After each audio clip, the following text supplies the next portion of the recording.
I never imagined I'd live to see the day my own flesh and blood would treat me like a nuisance. At 71, I thought I had earned the right to peace, to a little dignity, maybe a quiet life in the house I'd worked my whole life to pay off. But my daughter, Sarah, had other plans. She wanted me gone. Out of her way. Out of her life. It started subtly. Little comments here and there about how much space I took up, how old-fashioned my routines were, how I needed to consider a retirement facility. At first, I brushed it off. I told myself she was stressed. Life isn't easy when you juggle a career, kids, and bills. But the jabs kept coming, and one day, it became undeniable. She was actively planning to push me out. The trigger, of course, was the house. The one I had bought decades ago with my wife, Margaret, before she passed. This house wasn't just walls and furniture, it was every memory I had of her, every Christmas we'd celebrated, every birthday we'd whispered about in quiet corners. Sarah, however, had a different view. "Dad," she said one Sunday morning, balancing her latte and phone like a war general assessing her territory. "I think it's time you know. Think about moving somewhere smaller. Something manageable. You can't live in a big house alone forever." I sipped my coffee and smiled politely. "And where exactly do you expect me to go, Sarah? My house is my home." "Oh, come on, Dad. We've talked about this. You can't keep clinging to the past. Why don't you sell it and maybe, I don't know, invest in a condo? You'd save money, and it'd be easier." I laughed, though inside, the laughter tasted bitter. "Invest in a condo? This house is mine, Sarah. It's not for sale. And I'm not going anywhere." She shrugged, that infuriating look of condescension on her face that I had seen many times before. "Suit yourself, but don't blame me if things get difficult." Difficult. That was the word she used. Little did she know, I was already thinking about how to turn things around. I didn't need her permission or her approval. I didn't need anyone's validation, least of all hers. But the plan had to be careful. It had to be precise. And it had to sting. Over the next few weeks, Sarah's maneuvers became more obvious. She started inviting real estate agents over without telling me. She asked neighbors about property values, just curious, she said, but the sly gleam in her eyes told me everything I needed to know. She was planning to pressure me into selling, to make me feel guilty, to make me feel weak. I played along. I nodded when she suggested downsizing. I smiled when she visited and suggested modernizing the kitchen. I even pretended to consider the idea of moving, though in truth, I wasn't interested in condos or apartments. I was interested in something far more satisfying. The opportunity presented itself sooner than I expected. One crisp Saturday morning, a well-dressed man arrived at the door. He introduced himself as a buyer interested in the property. "Nothing extravagant," he said, "just a serious investor looking for a home with potential." Sarah, of course, had encouraged this. She had given him the runaround, told him the house was family-owned, but negotiable if the price was right. I invited him in, keeping my voice calm, my expression neutral. Inside, my mind raced. Every detail mattered, the paperwork, the signatures, the fine print. I would play my cards carefully. As the conversation progressed, he mentioned offers from other interested parties. I nodded, pretending to weigh his words, all the while hiding the smile that threatened to break free. "Tell you what," I said finally, "if we agree on a number today, I can sign the papers immediately. No delays, no complications. Cash, clean transfer." The man's eyes widened. "You can do that?" "Of course. It's my property," I replied evenly. By evening, the deal was set. A handsome sum, more than fair market value, wired directly to my account once the contract was signed.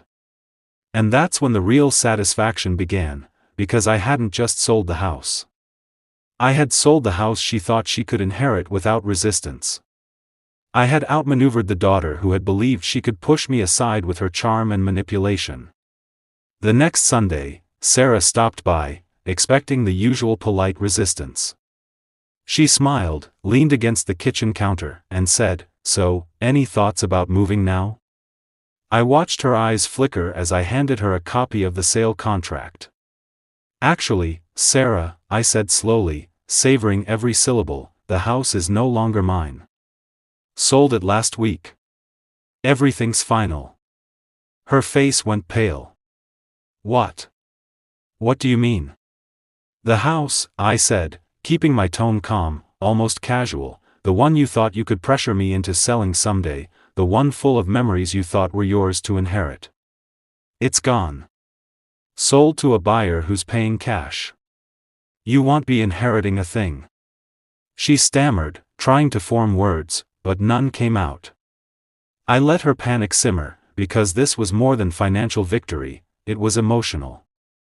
She had underestimated me, believed I was frail, believed I would bend to her will. And now she was realizing she had miscalculated.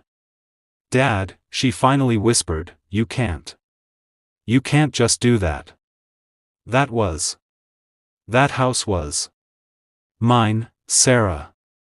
It was mine. Always has been.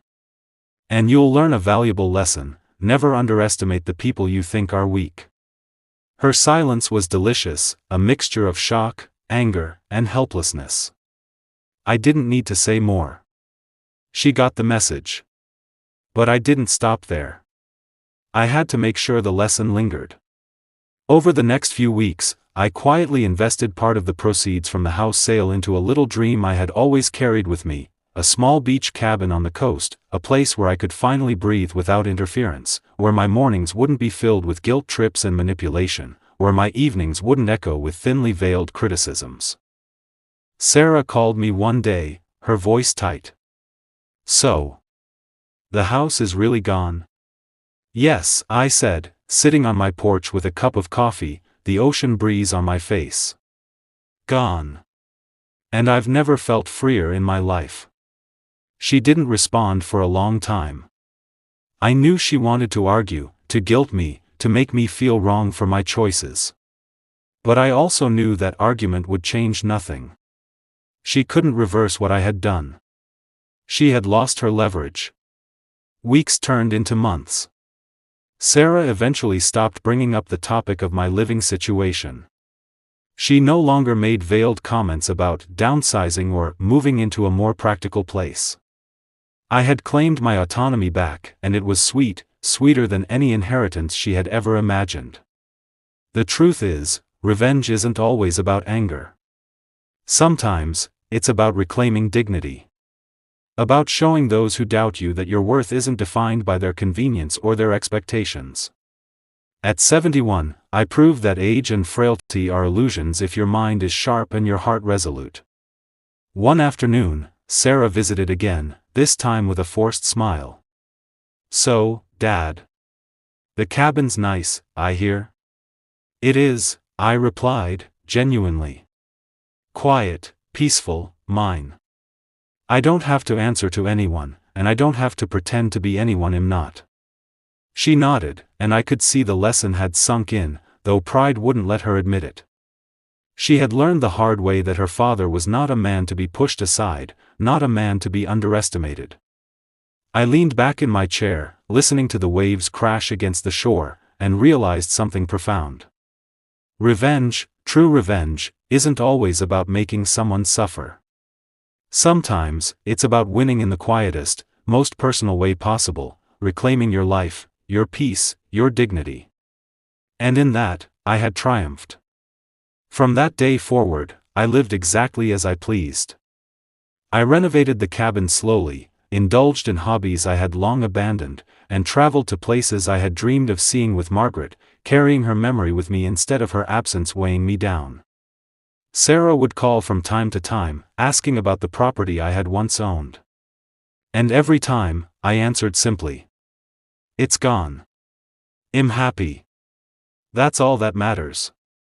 And in that simple sentence lay the sweetest revenge of all. I had taken control of my life, denied her the satisfaction of seeing me bow, and reminded her that no one, not even your own child, can dictate the terms of your life unless you allow it. At 71, I wasn't just surviving. I was thriving. And the daughter who thought she could get rid of me learned a lesson in respect, in boundaries, and in the quiet, indomitable strength of a man who refused to be pushed aside. Years later, when friends asked about the house, I would smile and say, "It's not mine anymore. But I'm exactly where I'm supposed to be." And in that truth, there was no bitterness, no regret, only the pure, satisfying victory of living life on my terms. Because that's what true revenge is, taking back what is yours, not through anger or malice, but through courage, foresight, and the audacity to refuse to be sidelined. And for a man like me, 71 years old, that was more than enough.